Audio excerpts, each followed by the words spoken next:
أعوذ بالله من الشيطان الرجيم. بسم الله الرحمن الرحيم. وتلك حجتنا آتيناها إبراهيم على قومه نرفع درجات من نشاء إن ربك حكيم عليم. ووهبنا له إسحاق ويعقوب كلا هدينا ونوحا هدينا من قبل ومن ذريته داود وسليمان وأيوب ويوسف وموسى وهارون وكذلك نجزي المحسنين. وزكريا ويحيى وعيسى وإلياس كل من الصالحين. وإسماعيل واليسع ويونس ولوطا وكلا فضلنا على العالمين. ومن آبائهم وذرياتهم وإخوانهم واجتبيناهم وهديناهم إلى صراط مستقيم. ذلك هدى الله يهدي به من يشاء من عباده ولو أشركوا لحبط عنهم ما كانوا يعملون. أولئك الذين آتيناهم الكتاب والحكم والنبوة فإن يكفر بها هؤلاء فقد وكلنا بها قوما ليسوا بها بكافرين. أولئك الذين هدى الله فبهداه مقتده. قل لا أسألكم عليه أجرا إن هو إلا ذكرى للعالمين.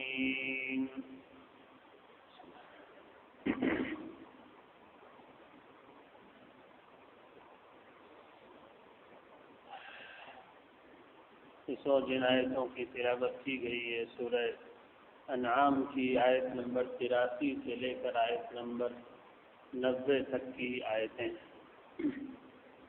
اس سے پچھلی مجلس میں جن آیتوں کی تشریح کی گئی انہی آیتوں سے متصل وہ پیچھے کی آیتیں ہیں.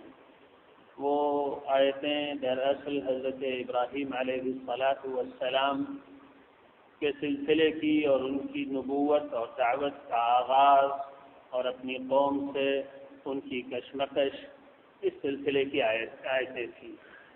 یہ آیتیں گویا انہی آیتوں کا اگلا حصہ ہیں اور وہی مضمون چل رہا ہے.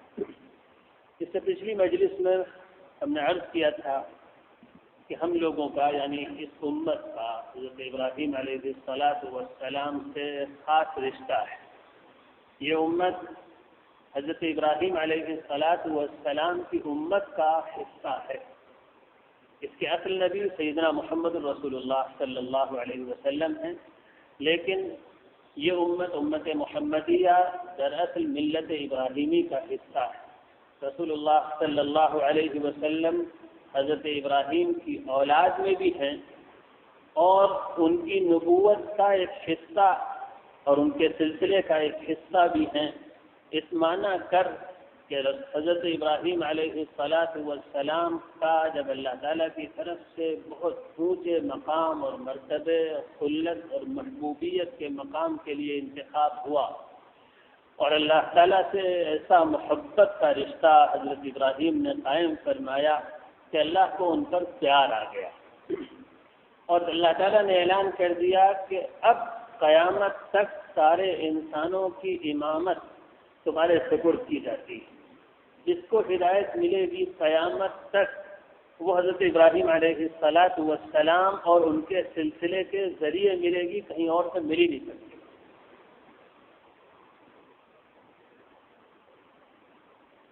جب یہ مقام حضرت ابراہیم علیہ السلام کو دیا گیا تو حضرت ابراہیم علیہ السلام نے اسی وقت دعا کی کہ اللہ میری نسل میں نبوت کا، دین کا اور اپنی محبت کا یہ سلسلہ اے اللہ قائم رکھیے گا. میرے بعد ویران نہ ہو جائے میرے گھر کا باغ، گمراہ نہ ہو جائے میری نسلیں. اور اسی وقت حضرت ابراہیم علیہ السلام نے ایک دعا یہ بھی کی کہ اے اللہ میری امت میں ایک امت مسلمہ پیدا فرما میری نسل میں، اور میری نسل میں وہ آخری رسول جس کے ذریعے آپ کا پیغام دنیا میں مکمل ہو جائے وہ بھی ہے اللہ میری نسل میں رکھ دیجیے۔ اللہ تعالیٰ نے حضرت ابراہیم علیہ السلام کو اس مقام کے لیے چن لیا، اور ہم کو یعنی امت محمدیہ کو، رسول اللہ صلی اللہ علیہ وسلم کی امت کو اس کی ہدایت کی کہ ابراہیم سے اپنا رشتہ جوڑ کر رکھنا، ابراہیم سے اپنا رشتہ جوڑ کر رکھنا، اور ایسا جوڑنے کے کا انتظام فرمایا کہ ابراہیم علیہ السلام نے زمین کے جن خطوں میں اللہ کی عبادت کی، زمین کے جن علاقوں میں اللہ کی یاد کے گھر بنائے، اس امت کا مذہبی رشتہ اور دینی رشتہ اور عقیدت کا رشتہ وہاں سے جوڑنے کے لیے ان علاقوں کے سفر کا حکم دے دیا گیا۔ وہاں سفر کرو، اس گھر کو جو ابراہیم نے بنایا اس کے چکر کاٹو، وہاں حج کرو، وہاں کا پانی پیو، وہاں کے پہاڑوں پہ چڑھو، وہاں کی وادیوں میں جاؤ، اور ابراہیمی یادگار کو زندہ ضرور رکھو۔ اور یہاں تک کی بات ہے کہ فرض قرار دے دیا گیا کہ جس کے پاس سکت ہو وہ عمر میں ایک مرتبہ ان علاقوں کا سفر ضرور کرے اور وہاں وہ والی عبادتیں ضرور انجام دے جن کی داغ بیل ابراہیم نے ڈالی۔ اور پھر یہی نہیں بلکہ حضرت ابراہیم علیہ السلام نے دوسرا جو اللہ کا گھر بنایا تھا بیت المقدس، اس کو بھی اللہ نے اس کی فضیلت باقی رکھی اور اس کے سفر کی ترغیب بھی دی کہ جو جا سکے وہاں جائے، وہاں کی نماز، ایک نماز کا ثواب 1000 نمازوں کی برابر ہے۔ پھر رسول اللہ صلی اللہ علیہ وسلم کو اللہ تعالیٰ نے حکم دیا کہ حضرت ابراہیم علیہ السلام کے طریقے کی اتباع کیجیے گا، یعنی باوجود اس کے کہ رسول اللہ صلی اللہ علیہ وسلم سب سے افضل رسول ہیں، اس کے باوجود ان کو بھی یہ حکم ہے کہ حضرت ابراہیم علیہ السلام کے طریقے کی اتباع کرتے رہیے گا یہ محمد صلی اللہ علیہ وسلم۔ پھر ایک خاص پہلو اور اس امت کو کے رشتے کا حضرت ابراہیم علیہ السلام سے یہ بھی قائم فرمایا گیا کہ اللہ تعالیٰ نے حضرت ابراہیم علیہ السلام کو اکیلے اللہ کی عبادت، جسے ہم توحید کہتے ہیں، شرک کو چھوڑنا اور سارے اللہ کے علاوہ سارے معبودوں کا ترک کرنا اور اپنی عبادت اور بندگی کا رشتہ صرف اللہ سے قائم کرنا، اس کی تعلیم میں حضرت ابراہیم علیہ السلام کے ہاں بڑی صفائی، صراحت اور وضاحت ہے، بالکل تو شرک کے خلاف تعریف۔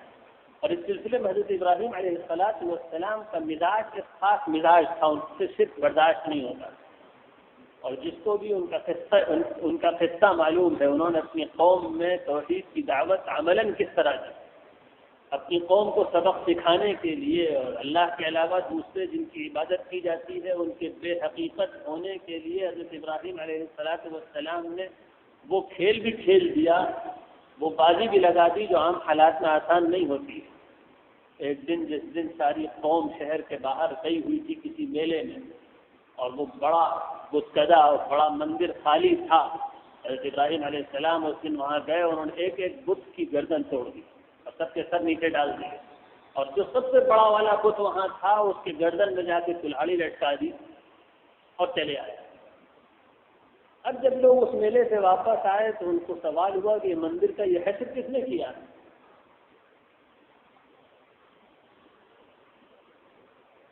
آپس میں مشورے ہوئے کہ کون ہو سکتا ہے۔ لوگوں نے کہا ایک لڑکا ہے، ایک نوجوان ہے، وہ اکثر شرک کی مذمت بیان کرتا رہتا ہے، وہ نہ ہو یہ اسی کا کام ہے۔ عقل پہ لایا گیا، حضرت ابراہیم علیہ السلام کو مندر میں حاضر کیا گیا، پوری قوم کے بڑے لوگ موجود تھے، لیڈرز موجود تھے، سوال کیا گیا کس نے کیا؟ تم نے کیا؟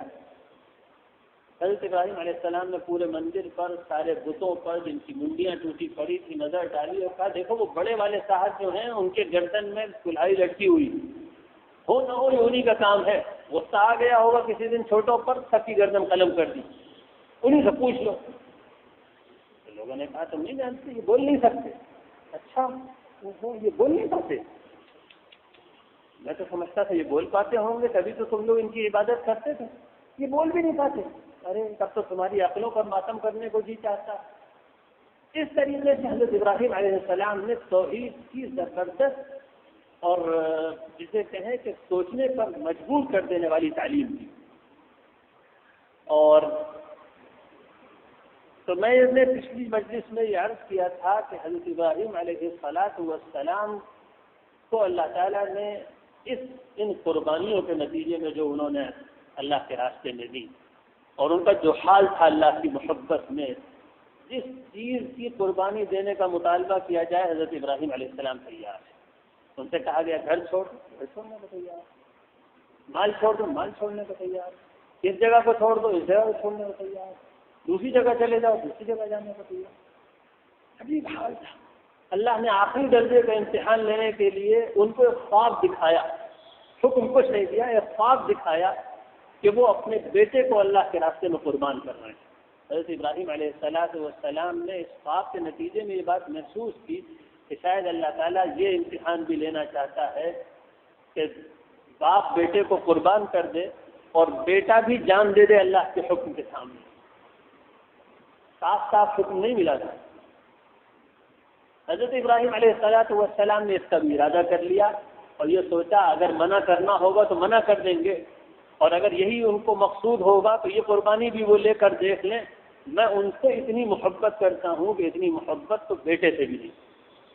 اور بیٹا بھی ایسا تربیت پا چکا تھا اس باپ کے زیر سایہ، اس نبوت کے گھر میں اللہ کی محبت ایسی اس کے دل میں رچ بس گئی تھی اور دل میں تمنائیں شہادت کی ایسی انگڑائیاں لیتی تھیں پل پل کہ کون سا وہ وقت آئے کہ اللہ کے حکم پر خون بھی دے دوں، اپنی جان بھی دے دوں.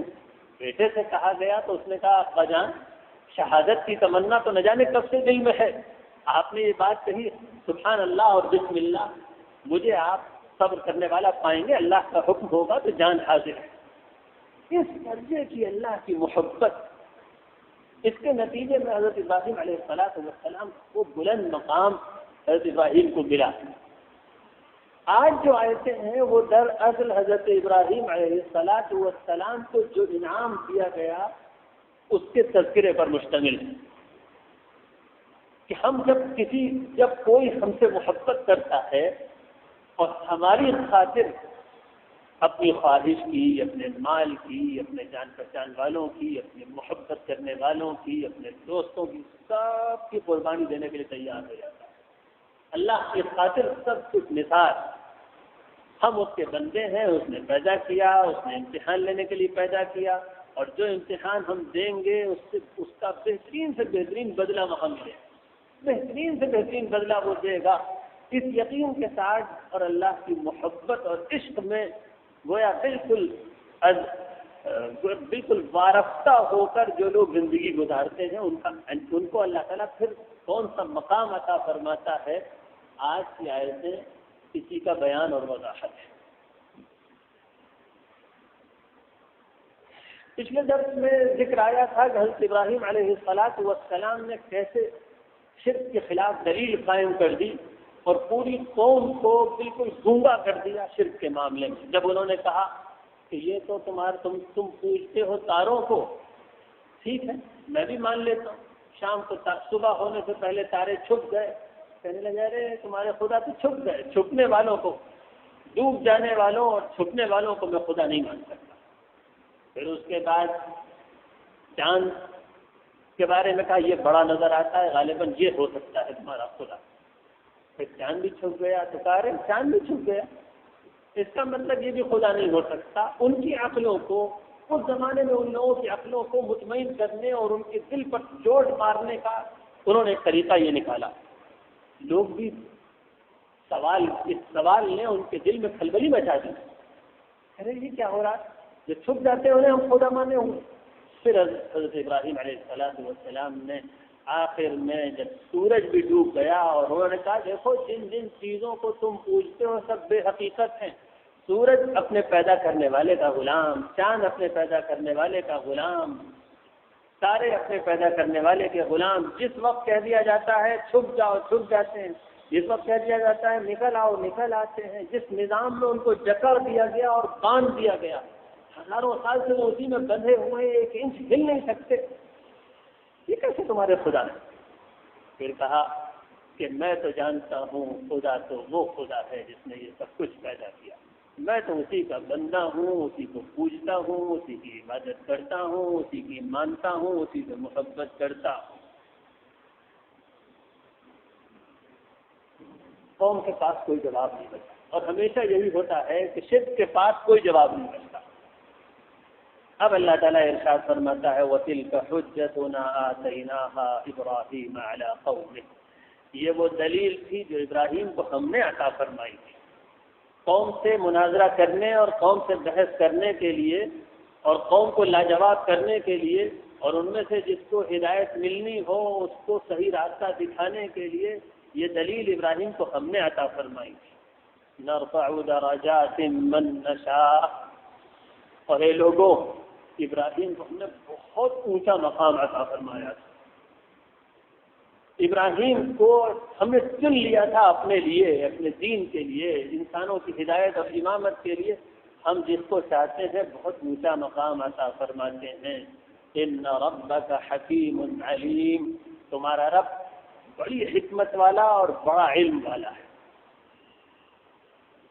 پہلے کہا گیا ہم جس کو چاہتے ہیں اونچا مقام عطا فرماتے ہیں، پھر کہا گیا تمہارا رب بڑی حکمت والا ہے اور بڑے علم والا ہے، یعنی ہم جس کو چاہتے ہیں اس کو اونچا مقام عطا فرماتے ہیں۔ اس کا یہ مطلب نہیں کہ اندھا دھند جس کو چاہیں اس کو اونچا مقام دے دیں اور اندھا دھند جس کو چاہیں نیچے کر دیں، نہیں نہیں نہیں، ہوتا کرتے تو سب کچھ اپنی مرضی سے ہیں ہم، لیکن ہم ہیں بڑی حکمت والے، بڑے علم والے، دیکھ لیتے ہیں، پہچان لیتے ہیں کون ہے اللہ سے سچی محبت کرنے والا، کون ہے اس کی سچی عبادت کرنے والا، کون ہے اپنی مرضی کو اس کی مرضی کے تابع کرنے والا۔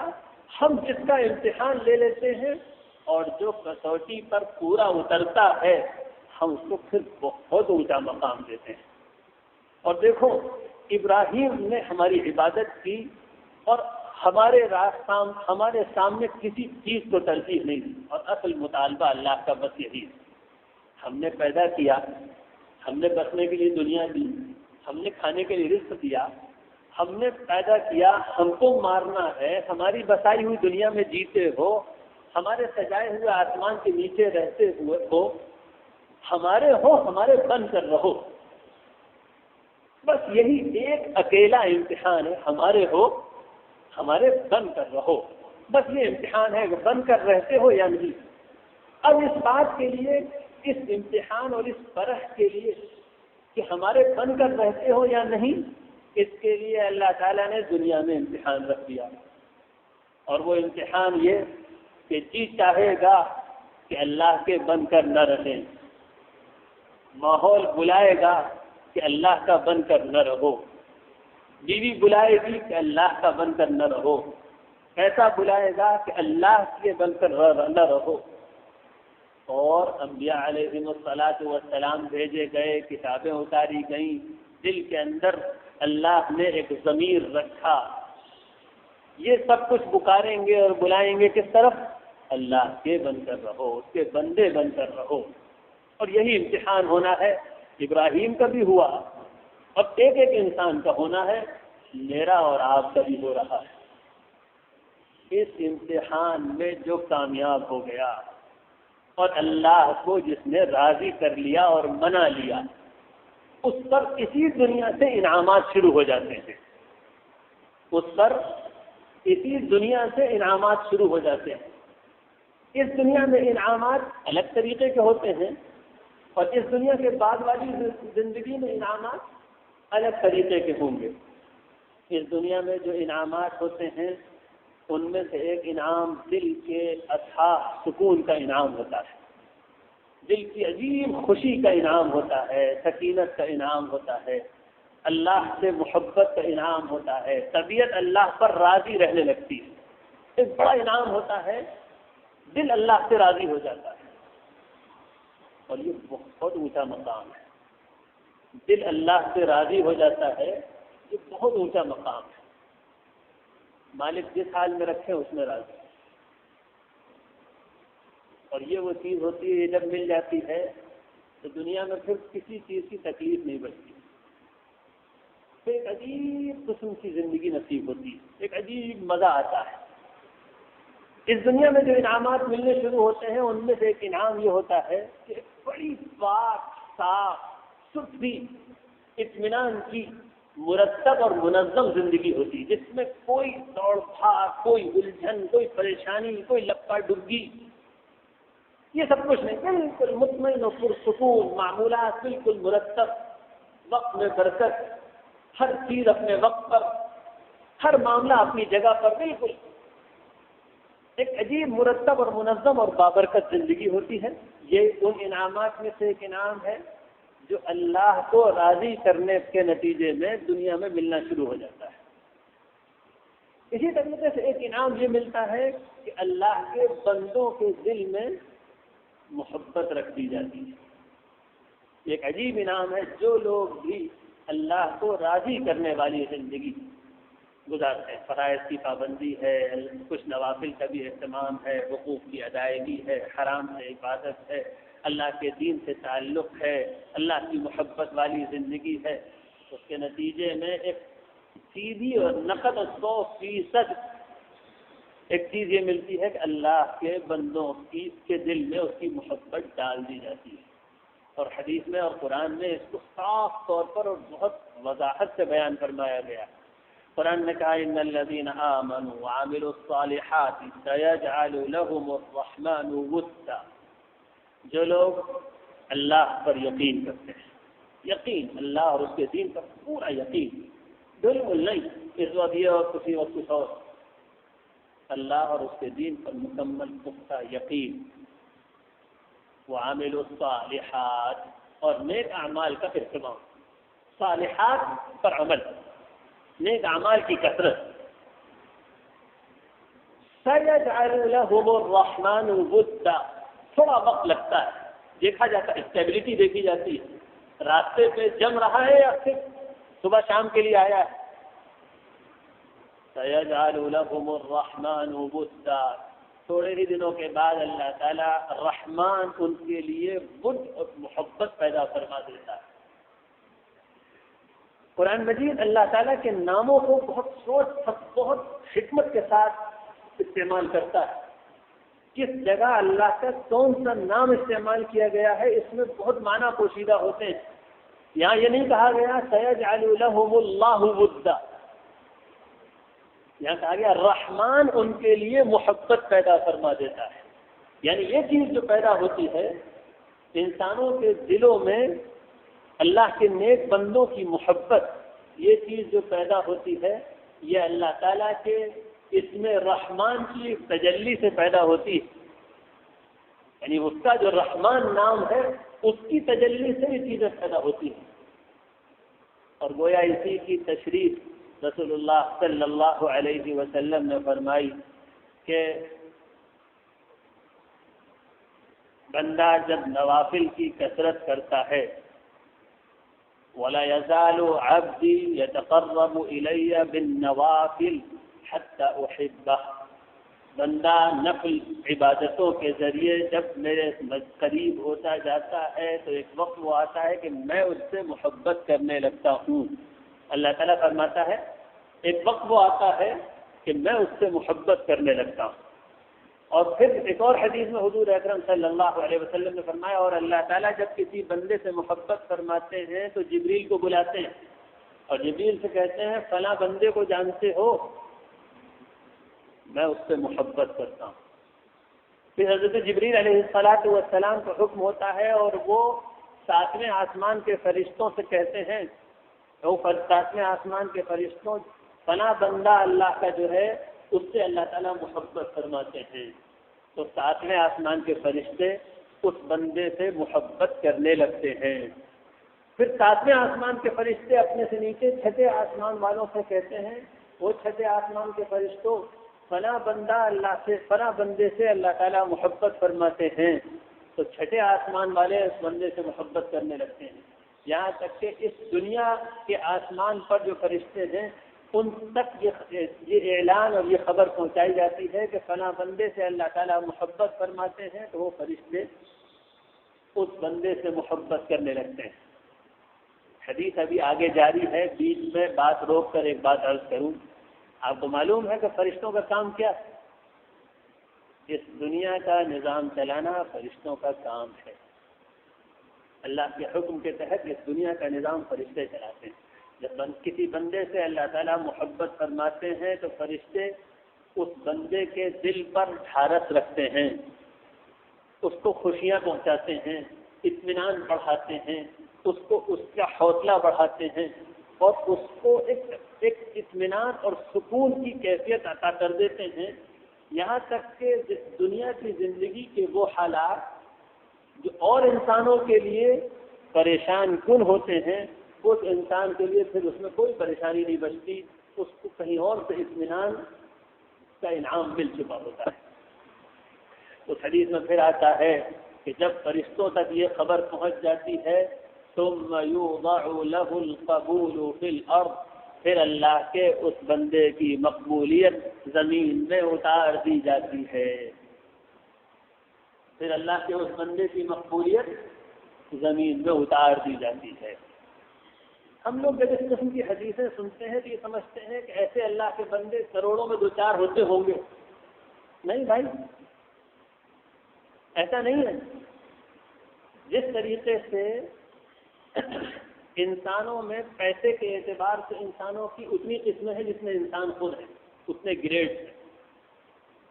کوئی دو انسان بالکل برابر مالدار نہیں ہوا کرتے، کسی کی ضرورتیں زیادہ ہیں، کسی کے پیسے زیادہ ہیں، کسی کے اور زیادہ ہیں، بالکل برابر نہیں ہوتا. کچھ نہ کچھ فرق صحت کے اعتبار سے، خوبصورتی کے اعتبار سے، دنیا کی اور نعمتوں کے اعتبار سے. اسی طریقے سے اس طرح کی خوشخبریوں کا حال بھی ہے کہ یہ انعامات بھی دنیا میں کثرت سے بڑھتے ہیں اور اسی کا نتیجہ ہے کہ اوسط درجے کی دینداری بھی جن لوگوں کو نصیب ہو جاتی ہے. ہاں، شرط اخلاص ہو، اخلاص ہو اللہ کے لیے، اس کے حکموں کی اطاعت ہو، انہیں کو تھوڑا بہت یہ انعام ملنا شروع ہو جاتا ہے. اور پھر جس درجے ان الذین آمنوا وعملوا الصالحات کی کیفیت بڑھتی جاتی ہے، اس درجے یہ انعام بڑھتا جاتا ہے. یہاں تک کہ اہل اللہ کو اور خاص قسم کے اللہ والے بندوں کا حال یہ ہوتا ہے کہ ان کو دیکھتے ہی دل ان کی طرف کھنچتا ہے، دیکھتے ہی کھنچتا ہے. جہاں دیکھا ایک عجیب قسم کی محبت دل میں محسوس ہونے لگتی ہے. اور یہ اس کو ہر وہ شخص جانتا ہے جس کو اللہ کے نیک بندوں کو دیکھنے کا موقع ملا ہوتا ہے. ہاں، وہ لوگ جن کو اللہ جو اس درجے دور ہیں کہ اللہ کے نیک بندوں سے ان کا کوئی رابطہ بھی نہیں ہے، ان کو اس کا تجربہ نہیں ہوتا. ورنہ اللہ کے خاص بندوں کا حال یہ ہوتا ہے کہ جو لوگ ان کو دیکھتے ہیں ان سے محبت کرتے ہیں، اور جو جتنا زیادہ ان کے قریب رہتے ہیں ان کو ان کی محبت اتنی زیادہ بڑھتی جاتی ہے. ہم لوگوں کا حال یہ ہے کہ ہمارے قریب کے لوگ جتنا جو قریب رہتا ہے اس کو ہم سے اتنی زیادہ شکایت ہوتی ہے. اس لیے جو زیادہ قریب رہتا ہے اس کو ہمارے حالات کا زیادہ پتہ ہوتا ہے، ہمارے مزاج کا زیادہ پتہ ہوتا ہے، ہماری خود غرضیوں کا زیادہ پتہ ہو جاتا ہے، ہماری لالچ کا زیادہ پتہ ہو جاتا ہے. اور اہل اللہ کا حال یہ ہوتا ہے کہ جو ان کے جتنا قریب رہتا ہے وہ ان کو اتنا زیادہ جانتا ہے، وہ ان کی وہ چیزیں جان جاتا ہے، ان کی وہ کیفیتیں دیکھ لیتا ہے کہ عاشق ہو جاتا ہے. ایک انعام جو دنیا ہی میں ملتا ہے اس زندگی کے نتیجے میں، اللہ کے بن کر رہنے کے نتیجے میں، اللہ کی وفاداری کے نتیجے میں جو ایک خاص انعام ملتا ہے وہ یہ کہ اللہ تعالیٰ عام طور پر اس کے گھر کو چن لیتا ہے اپنے دین کی محنت اور کام کے لیے. یہ خاص معاملہ ہے. قرآن مجید میں اس کے صاف اشارے ہیں کہ جو لوگ اللہ کے بن کر رہتے ہیں اور اس سلسلے میں تھوڑا سا اونچا مقام حاصل ہو جاتا ہے، پھر اللہ تعالیٰ ان کی نسلوں کو چن لیا کرتا ہے اپنے دین کے کام کے لیے، اپنے راستے کی محنت کے لیے. یہ اجتباعیت کا مقام ہے. اس کو قرآن کی اصطلاح میں اجتباعیت کا مقام کہتے ہیں، چنے جانے کا مقام ہے. قرآن مجید نے بار بار اس طرف اشارہ کیا ہے کہ اچھے لوگوں کی دو قسمیں ہیں یا دو موٹے درجات اور کیٹیگریز ہیں. ایک درجہ وہ ہے جن کو ہدایت ملی، اچھے لوگ ہیں، ہدایت مل گئی، صحیح راستے پہ چلتے ہیں، اللہ کے فرائض کا اہتمام کرتے ہیں، موٹے گناہوں سے بچتے ہیں، یہ ہدایت والے لوگ ہیں. ایک اس سے اونچا درجہ ہے، اسے قرآن کہتا ہے یہ اجتبائیت کا مقام ہے۔ یہ مقام یہ ہم نے ان کو اپنے لیے چن لیا ہے، ہم نے ان کو اپنا بنا لیا ہے، اپنے لیے چن لیا ہے۔ اس اجتبائیت کے مقام کا ایک خاصہ یہ ہے کہ اکثر و بیشتر، ہمیشہ تو نہیں لیکن اکثر و بیشتر اللہ تعالیٰ ایسا کرتا ہے کہ ان لوگوں کی نسلوں کو پھر اپنے لیے خاص کر لیا کرتا ہے، نسلوں میں پھر برکت جاری رہتی ہے۔ مثلا ایک جگہ قرآن مجید میں ارشاد ہوتا ہے ان اللہ اصطفى آدم ونوحا وآل ابراہیم وآل عمران علی العالمین، اللہ تعالیٰ نے چن لیا آدم کو اور نوح کو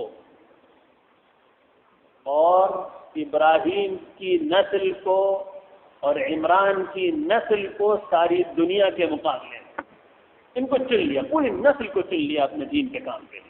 اب جو بہت ہی بدبخت ہوگا، بد نصیب ہوگا، اللہ کو اس سے کیے ہوئے عہد کو توڑے گا، وہ تو محروم کر کے باہر پھینک دیا جائے گا، لیکن ورنہ اللہ تعالیٰ اور یہ برکت خاندانوں تک اور کئی نسلوں تک جاری رہتی ہے۔ یہاں پر اسی برکت کا تذکرہ ہے اور فرمایا گیا وَوَهَبْنَا لَهُ إِسْحَاقَ وَيَعْقُوبَ۔ پھر کیا ہوا؟ ابراہیم علیہ السلام پر جب برکتیں برسنی شروع ہوئیں اور ان سے ہم راضی ہو گئے اور ابراہیم نے ہم سے کیا ہوا وعدہ سچا کر دکھایا اور بن رہا وہ ہمارا، تو ہم نے اس پر انعام کیا، ہم نے اسحاق دیا، ہم نے یعقوب دیا، اور یہ کون ہے؟ نبی۔ اور کب دیے؟ جب بالکل مایوس ہو گیا تھا ابراہیم کہ اب اولاد ہوگی، 100 سال کی عمر ہو گئی، تو پہلا بیٹا پیدا ہوا حضرت اسماعیل، اس کے بعد دوسرا بیٹا پیدا ہوا حضرت اسحاق، اور اس کے بعد پھر پوتا پیدا ہوا یعقوب۔ کُلًّا ہدینا، اور ہم نے ان دونوں کو سچا راستہ دکھایا اور نبی بنایا۔ وَنُوحًا ہدینا من قبل، اور ہم نے اس سے پہلے نوح کے ساتھ بھی یہی معاملہ کیا تھا۔ نوح اور نوح کی اولاد میں ہم نے چن لیا سلسلہ نبوت کے لیے نوح کو، اس لیے کہ نوح بھی ہمارا وفادار ہو گیا تھا۔ پھر فرمایا گیا اور ابراہیم علیہ السلام کو صرف اسحاق اور یعقوب ہی کی برکت نہیں دی گئی، ہم نے تو خاندان کو چن لیا۔ وَوَهَبْنَا، کیا کیا؟ وَمِن ذُرِّيَّتِهِ دَاوُودَ وَسُلَيْمَانَ وَأَيُّوبَ وَيُوسُفَ وَمُوسَى وَهَارُونَ، اور انہی کی ذریت میں اور انہی کی نسل میں ہم نے نبوت کا سلسلہ جاری رکھا۔ اب انسانوں کو ہدایت ملے گی تو ابراہیم کی اولاد کے ذریعے ہی ملے گی۔ ہر اولاد میں سے ہر شخص ایک دمکتا ہوا ستارہ، اور نبوت کا امام داؤد، سلیمان، ایوب، یوسف، موسیٰ، ہارون۔ وَكَذَلِكَ نَجْزِي الْمُحْسِنِينَ، یہ ٹکڑا جو ہے یہ ہے اصل غور کرنے اس کے لائق، اور اس پورے مجموعہ آیات کا اصل سبق اسی میں ہے۔ فرمایا گیا ابراہیم کو ہم نے چنا، اور دیکھو جب ہم چنتے ہیں تو پھر گھر کیسا چمک جاتا ہے۔ جب کوئی شخص اللہ کو ناراض کرتا ہے اور اس سے کیے ہوئے عہد کو توڑتا ہے تو میری لعنت گھر پر برستی ہے، یہ شرابی ہے، یہ جواری ہے، یہ اللہ کے دین کو بگاڑنے والا ہے، یہ دین میں تحریف کرنے والا ہے، جھوٹے فتوے بانٹنے والا ہے، یہ قبر پرست ہے، اور یہ فلاں ہے اور یہ فلاں ہے۔ یہ بھی ہوتا ہے، لیکن یہ لعنت برسنے والے گھروں میں ہوتا ہے۔ اور جو شخص اللہ کی وفاداری والی زندگی اور اللہ کی محبت والی زندگی گزارتا ہے تو کیا ہوتا ہے؟ یہ ہوتا ہے اسحاق، پھر یعقوب، پھر اس کے بعد داؤد، سلیمان، ایوب، یوسف، موسیٰ، ہارون، اور یہی نہیں، آگے اور قرآن ذکر کر رہا ہے کہ ہم نے سینکڑوں نبی ان کے گھر میں بھیجے، پورے خاندان کو، پوری نسل کو چن لیے۔ فرمایا گیا وَكَذَلِكَ نَجْزِي الْمُحْسِنِينَ، اور یہ ہمارا معاملہ صرف ابراہیم کے ساتھ خاص نہیں ہے۔ یہ مت سمجھو کہ اس طریقے سے جو ہم چنتے ہیں اور نسلوں کو جو برکتیں دیتے ہیں اور گھروں میں جو اللہ تعالیٰ کا نور برستا ہے یہ صرف ابراہیم کے ساتھ خاص ہے، یہ مت سمجھنا۔ ہم اسی طریقے سے اللہ کے نیک بندوں کے یہاں انعامات کی بارش کیا کرتے ہیں، یہی بدلہ ہے ہمارا۔ وَكَذَلِكَ نَجْزِي الْمُحْسِنِينَ، اور وہ لوگ جو اچھے کام کرتے ہیں، نیک کام کرتے ہیں، اللہ کو راضی کر لیتے ہیں، ان کے لیے ہمارا یہی بدلہ ہوا کرتا ہے۔ یعنی اللہ تعالیٰ نے فرمایا ہمارا قانون یہی ہے کہ جو لوگ اس طریقے کے بن جائیں جیسے ابراہیم بنے، اس راستے پر چل پڑیں، اپنی وفاداریاں اللہ کے لیے خاص کر لیں، تو کیا ہوگا؟ ہم ان کو اسی طرح چن لیں گے۔ ظاہر بات ہے ابراہیم تو کوئی اور بن نہیں سکتا، ابراہیم تو کوئی اور بن نہیں سکتا، نبوت بھی ختم اور اس درجے کی قربانی دینا بھی انسانوں کے بس کی بات نہیں۔ پھر کیا مطلب ہے اسی طرح ہم دیا کرتے ہیں بدلہ؟ مطلب یہ ہے کہ اللہ بڑا رحم کرنے والا ہے، بہت احسان کرنے والا ہے۔ ابراہیم کے درجے کے چاہے نہ ہو، لیکن اگر تم نے کسی بھی درجے میں وہ ذوق پیدا کر لیا جو ابراہیم کا، کسی بھی درجے میں، ہزار گنا کم، لیکن کسی درجے میں وہ ذوق ہو، وہی عبادت، وہی نماز کا اہتمام، وہی اللہ تعالیٰ سے وفاداری، وہی اس کے لیے جینا اور مرنا، اس کے دین سے وفاداری اور اس پر جمنے کا عہد، اور یہ طے کر لینا کہ ہم اللہ کے بندے ہیں، وہ ہمارا رب ہے، ہمیں اسے منانا اور راضی کرنا ہے۔ بس جس نے یہ کر لیا اس کو اس طرح کی برکتیں ملیں گی۔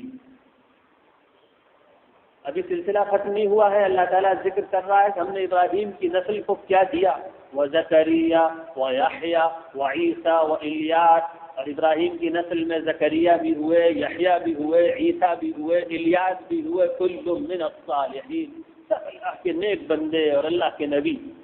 اور ابھی بھی ختم نہیں ہوا، اسماعیل والیسع ویونس ولوطا، اور اسی خاندان میں اسماعیل ہوئے، یسع ہوئے، یونس ہوئے، لوط ہوئے، وَكُلًّا فَضَّلْنَا عَلَى الْعَالَمِينَ، اور ان سب کو ہم نے ساری دنیا کی نسلوں پر امامت کا مقام عطا فرمایا۔ اور یہی نہیں، پوری نسل کو اس طرح چنا کہ حضرت اسحاق علیہ السلام جو حضرت ابراہیم علیہ السلام کے پوتے ہیں، حضرت یعقوب علیہ السلام جو حضرت ابراہیم کے پوتے ہیں، ایک جگہ قرآن مجید نے ان کے بارے میں کہا کہ ان کی اولاد کو ہم نے ساری دنیا کی نسلوں کے مقابلے میں چن لیا دین کی امامت کے لیے، وَلَقَدِ اخْتَرْنَاهُمْ عَلَى عِلْمٍ عَلَى الْعَالَمِينَ، ہم نے یعقوب کی اولاد کو ساری دنیا کی نسلوں کے مقابلے میں دین کی امامت کے لیے چن لیا۔ لیکن جب اللہ تعالیٰ کسی کو یہ مقام عطا فرماتا ہے اور وہ اس کا حق ادا کرتا رہتا ہے، سمجھتا رہتا ہے یہ اللہ کا احسان ہے، اور وفاداری کے ساتھ اطاعت کرتا رہتا ہے، غلامی کے آداب بجا لاتا ہے، برکتیں جاری رہتی ہیں۔ یہ بالکل یہ سلسلہ جاری ہے ان برکتوں کا۔ ہوتا کیا ہے، کوئی ایک بڑا اللہ کے دین کا امام پیدا ہوتا ہے، دین کی خدمت کرنے والا، خوب عبادت کرنے والا، خوب ذکر و دعا کا اہتمام کرنے والا، اللہ تعالیٰ کی وفاداری والی زندگی گزارنے والا کوئی ایک بڑا پیدا ہوتا ہے، اور وہ اس درجے کی اللہ کی رضا کا اس درجے کا مقام حاصل کرتا ہے کہ پھر پورے خاندان اور نسلوں کو اللہ تعالیٰ چن لیتے ہیں اور انعامات کی بارش، دینی انعامات کی بارش ہونی شروع ہو جاتی ہے۔ لیکن پھر قرآن مجید ہی سب کچھ بیان کرتا جاتا ہے، عجیب کتاب ہے، 600 صفحے کی اس کتاب میں عجیب معانی کا سمندر۔ قرآن مجید ہی اشارہ کر دیتا ہے کہ جب یہ ہوتا ہے اور چن لیتا ہے اللہ تعالیٰ، تو جب تک ٹھیک ٹھاک رکھتے ہیں لوگ اللہ سے معاملہ کو، اس وقت تک نسل میں دین کی برکتیں جاری رہتی ہیں، اور جہاں طرز غلامی چھوڑا، جہاں غلامی کے آداب میں کمی کی اور اکڑ آئی اور بے ایمانی شروع کی، تو پھر جتنی برکتیں ملتی ہیں اسی طریقے کے اعتبار سے پھر ظلمتیں اور نحوستیں استعمال کی، پھر اللہ تعالیٰ ان کو راندہ درگاہ کرتا ہے، گھر سے نکال کے باہر پھینک دیتا ہے، اور پھر ان کے اوپر اپنے غضب کی بارش کرتا ہے۔ یہ بنی اسرائیل اور یہود ہیں کون؟ یہ اسی کی مثال ہے۔ انہی کے بارے میں قرآن نے کہا وَلَقَدِ اخْتَرْنَاهُمْ عَلَى عِلْمٍ عَلَى الْعَالَمِينَ، ان کو چن لیا ہم نے ساری دنیا کے مقابلے میں۔ اور انہی کے بارے میں کہا جب انہوں نے عہد توڑا تو یہ مغضوب علیہم بن گئے، ان پر اللہ کا وہ غضب برسا جو کبھی نہیں برسا، اور ان کا شیطان سے وہ جوڑ بٹھا دیا گیا، ان کا شیاطین سے وہ جوڑ بٹھا دیا گیا جو انسانوں میں کسی کا نہیں بن بیٹھا۔ شیاطین سے جو قربت اور شیاطین کے ساتھ باہمی تعاون کا جو رشتہ یہود کا قیامت تک کے لیے اللہ نے طے کر دیا، وہ کبھی نہیں ہوا۔ کون ہے؟ یہ وہی ہے جن پر ایک زمانے میں اتنے انعامات تھے اور ان کو دین کی امامت اور دنیا کی ہدایت کے لیے چنا گیا، اور یہ وہی ہے جب انہوں نے اللہ سے کیا ہوا عہد توڑا کہ ان کو دجال کا ساتھی اور شیطان کا معاون ہونے کے لیے بھی اللہ نے چن لیا. دجال انہی میں سے آئے گا اور یہ بھی اس کے لشکری ہوں گے اور شیطان کے بھی یہ سب سے بڑے لشکری بنے ہوئے ہیں. یہ بات ایک طرف تو بڑے امید قائم کرنے والی ہے کہ اللہ تعالیٰ اگر دینی انعامات کا سلسلہ عطا فرماتا ہے تو عموماً وہ نسلوں میں جاری رہتا ہے، لیکن پھر اگر وہ نسلیں بے وفائی کرتی ہیں تو پھر اللہ تعالیٰ ان کو محروم بھی اسی طریقے سے کرتا ہے. وَمِنْ آبَائِهِمْ وَذُرِّيَّاتِهِمْ وَإِخْوَانِهِمْ، اور یہ چند نام ہم نے گنا دیے. ان کے آباء و اجداد میں، ان کے بھائیوں میں، ان کے بھتیجوں میں، پوری نسل میں ہمارے چنے ہوئے بندوں کی بڑی تعداد آباد رہی ہے. وَمِنْ آبَائِهِمْ وَذُرِّيَّاتِهِمْ وَإِخْوَانِهِمْ، اور فرمایا وَاجْتَبَيْنَاهُمْ وَهَدَيْنَاهُمْ، اور ہم نے ان کو اپنے لیے چن لیا. واہ! جب اللہ راضی ہوتا ہے تو نسلوں کو اپنے لیے چن لیتا ہے. وہ مقام اللہ تعالیٰ کاش ہم کو عطا فرما دے، ہم اتنا اللہ کو منا لیں، ایسا اس کو راضی کر لیں کہ اللہ ہم کو اور ہماری نسلوں کو اپنے لیے چن لے. جب ساری دنیا کے انسان چن لیے گئے مٹی کی خدمت کے لیے اور لوہے کی خدمت کے لیے، اللہ تعالیٰ ہم کو اور ہماری اولاد کو چن لے اپنی خدمت کے لیے اور اپنے دین کی خدمت کے لیے. ساری دنیا کے انسان یہ مٹی کی خدمت کر رہے ہیں، یہ لوہے کی خدمت کر رہے ہیں، لکڑی کی خدمت کر رہے ہیں، یہ سونے کی خدمت کر رہے ہیں، چاندی کی خدمت کر رہے ہیں، یہ جانوروں کی خدمت کر رہے ہیں، یہ دودھ پیدا کر رہے ہیں، یہ گیہوں پیدا کر رہے ہیں. ساری دنیا کے انسان ان مشغلوں کے لیے ہیں، اور اللہ کے بندے جو اللہ کے دین کی خدمت کرتے ہیں، اللہ کے وفادار بن کر رہتے ہیں، اس کے دین کو زندہ کرنا چاہتے ہیں، گھروں کے اندر اس کا ماحول پیدا کر رہے ہیں، اس کے دین کی کتابیں پڑھ کر سنا رہے ہیں، اپنے بچوں کو اللہ کے دین پر جمانے کی کوشش کر رہے ہیں، اور انہوں نے اپنے دل کو یہ مشن لگا لیا ہے کہ اللہ کا بن کر رہنا ہے اور اس کا وفادار بن کر رہنا ہے. یہ وہ لوگ ہیں جن کو اللہ نے اپنی خدمت کے لیے چن لیا. وَاجْتَبَيْنَاهُمْ وَهَدَيْنَاهُمْ إِلَىٰ صِرَاطٍ مُّسْتَقِيمٍ، ان کو ہم نے چن لیا اور ان کو صراط مستقیم کی ہدایت عطا فرمائی. ذَلِكَ هُدَى اللَّهِ يَهْدِي بِهِ مَن يَشَاءُ مِنْ عِبَادِهِ، یہ اللہ کی وہ ہدایت ہے جس کے ذریعے وہ اپنے جن بندوں کو چاہتا ہے ہدایت دے دیتا ہے. وَلَوْ أَشْرَكُوا لَحَبِطَ عَنْهُمْ مَا كَانُوا يَعْمَلُونَ، اور پھر ایک تنبیہ، اتنا ہم ان سے راضی ہوئے، ان کا اتنا اونچا مقام ہے، یہ ابراہیم کی نسل اور یہ انبیاء علیہم الصلاۃ والسلام، لیکن اگر شرک کرتے تو سارے نیک اعمال مٹی میں ملا دیے جائیں گے. اگر یہ شرک کرتے تو ان کے سارے نیک اعمال بیکار چلے جاتے. لہذا اے لوگوں، شرک سے بہت پرہیز کرنا. اولئک الذین آتیناہم الکتاب والحکم والنبوۃ، یہ وہ لوگ ہیں جن کو ہم نے اپنی کتاب عطا فرمائی اور ان میں سے بہت سو کو ہم نے حکومت بھی عطا فرمائی. سلیمان کو بادشاہت دی، داؤد کو بادشاہت دی، اور اس نسل میں بہت بادشاہ پیدا کیے اور ان کو حکومت بھی عطا فرمائی، اور ان میں سے بہت سو کو نبی بھی بنایا. ہم نے اپنے انعامات کی ان پر بہت بارش کی. فَإِن يَكْفُرْ بِهَا هَؤُلَاءِ فَقَدْ وَكَّلْنَا بِهَا قَوْمًا لَيْسُوا بِهَا بِكَافِرِينَ، لیکن اس کا یہ مطلب نہیں ہے کہ ان سے ہماری کوئی رشتہ داری ہو گئی ہے، لہذا ہم ان کو چاہے جیسے رہیں ان پر انعامات کرتے رہیں گے. نہیں، اگر اللہ کے دین کے معاملے میں یہ بے وفائی اختیار کریں گے تو ہم ان کو محروم کر دیں گے اور ایسی قوم کو چن لیں گے جو ان کی جیسی نہیں ہوگی. اور پھر وہی ہوا، ابراہیم علیہ السلام کی اولاد میں سے ایک شاخ یعنی حضرت اسحاق اور حضرت یعقوب کی اولاد نے جب اللہ کے دین کی ناقدری کی تو اللہ نے اس شاخ کو محروم کر دیا اور اسماعیل علیہ السلام کی اولاد کو چن لیا اس دین کے لیے، اور عربوں کے ذریعے اللہ تعالیٰ نے پھر دین کو چلایا. اور پھر جب عربوں نے وفاداری کا حق نہیں ادا کیا تو اللہ نے عربوں کو بھی پیچھے کر دیا، ترکوں سے کام لیا اور دوسری قوموں سے کام لیا. اور آج بھی اللہ کا یہی قانون ہے، اللہ کچھ لوگوں کو چنتا ہے، وہ اللہ کے دین کا کام کرتے ہیں، اور جب وہ کسی غرے میں مبتلا ہو جاتے ہیں اور ان کو یہ الزام ہو جاتا ہے کہ ہم تو بہت اونچے لوگ ہیں، تو اللہ ان کو رخصت کر دیتا ہے اور دوسروں کو چن لیا کرتا ہے۔ اولئک الذین ھدی اللہ، یہ وہ لوگ ہیں محمد، یہ جو ہم نے نام لیے وہ لوگ ہیں جو ہدایت کے امام ہیں۔ فبہداہ مقتدی، کہ محمد انہی کے راستے پر تم بھی چلنا۔ قل لا اسألکم علیہ اجرا، اے محمد سارے انسانوں کو مخاطب کر کے یہ اعلان کر دو کہ یہ جو میں تم کو اللہ کے دین کی طرف بلا رہا ہوں اور انتھک محنت کر رہا ہوں، اس میں میری کوئی غرض نہیں ہے، میں کوئی بدلہ نہیں چاہتا، میں نہ ایک پائی چاہتا ہوں، نہ عزت چاہتا ہوں، نہ بادشاہت چاہتا ہوں، میرا کوئی مقصد نہیں سوائے اس کے کہ بندوں کا رشتہ ان کے رب سے جڑ جائے۔ ان هو الا ذکری للعالمین، یہ میری نبوت، یہ میری کتاب، یہ میری دعوت، یہ تو سارے انسانوں کو اللہ کا پیغام سنانا ہے، یہی میرا مقصد اور یہی میری غایت ہے۔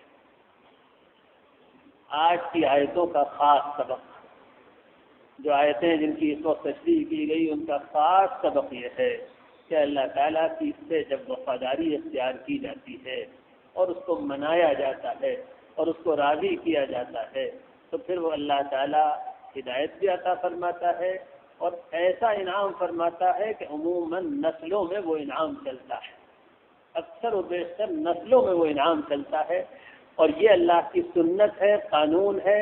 خود اس نے فرما دیا وَكَذَلِكَ نَجْزِي الْمُحْسِنِينَ، اچھے اور نیک اعمال کرنے والے لوگ، ان کا یہی ہمارے یہاں بدلہ ہوا کرتا ہے۔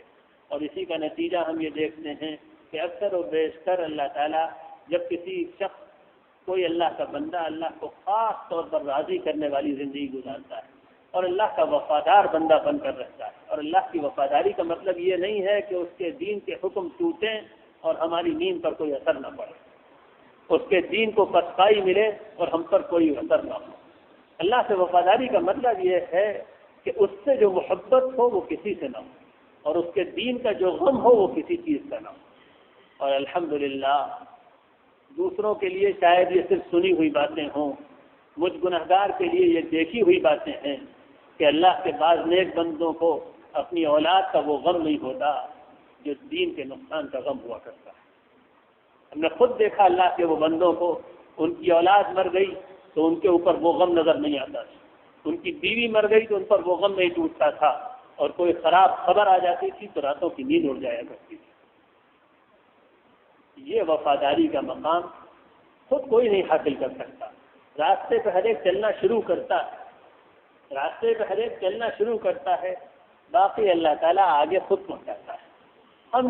ہم توبہ کے ساتھ اس کو راضی کرنے والی زندگی گزاریں، اس کو منائیں، ذکر و دعا اور مناجات اور دعا کا اہتمام رکھیں، اس کے دین کی جو خدمت ہماری ٹوٹی پھوٹی ذات سے بن پڑے وہ کریں۔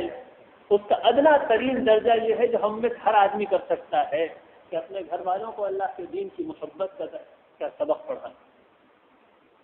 لوگ یہ سمجھتے ہیں دین کی خدمت کرنے کا مطلب یہ ہے بہت بڑے عالم بنیے، بہت بڑے دانشور بنیے، کسی اخبار کے ایڈیٹر بنیے۔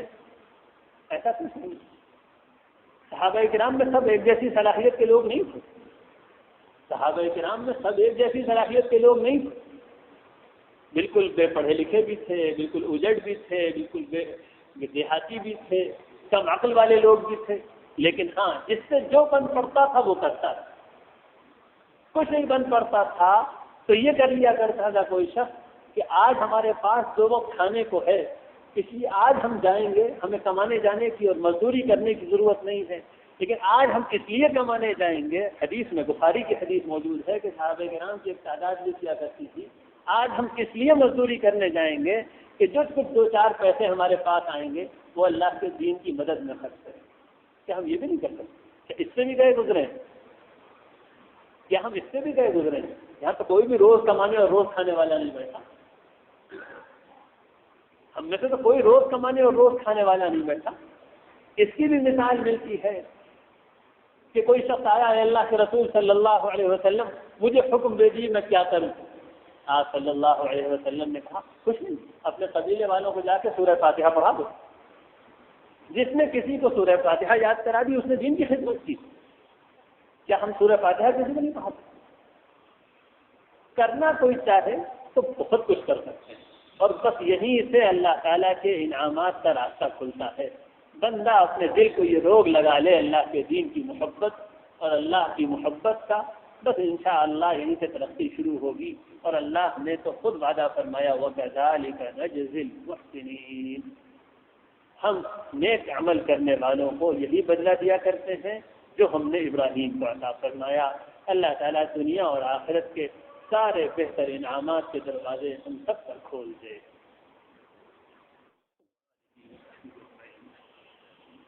ایک بات خاص طور پر بہنوں سے عرض کروں، پہلے زمانے میں ہمارے یہاں ایک بڑا اچھا رواج تھا، اس کا بڑا نور نظر آتا تھا۔ ہر اس گھر میں جس میں کوئی پڑھی لکھی، ہر اس گھر میں جس میں تھوڑا بہت دین ہوا کرتا تھا، وہاں کی عورتیں محلے کی بچیوں کو قرآن پڑھایا کرتی تھی۔ یہ ایک عام رواج تھا، ہر شہر میں مسلمانوں کی ہر آبادی میں تھوڑے بہت دین کے اعتبار سے جو اچھے گھر ہوا کرتے تھے، جن میں روزہ نماز کا اہتمام ہوتا تھا، وہ یہ کرتے تھے، ان کے گھر کی عورتیں یہ کرتی تھی، ایک چھوٹا سا قرآن کا اسکول لگا کرتا تھا، بچیاں بچے آ کر وہاں قرآن پڑھا کرتے تھے۔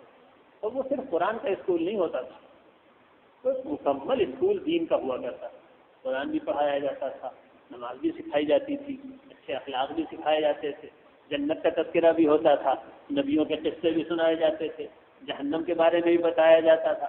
نتیجہ یہ ہوتا تھا ہماری گھر کی عورتوں کے اس اسکول میں جو بچہ یا بچی کچھ دن آ گیا، مکمل اسلام اس کو ضرورت بھر معلوم ہو گیا۔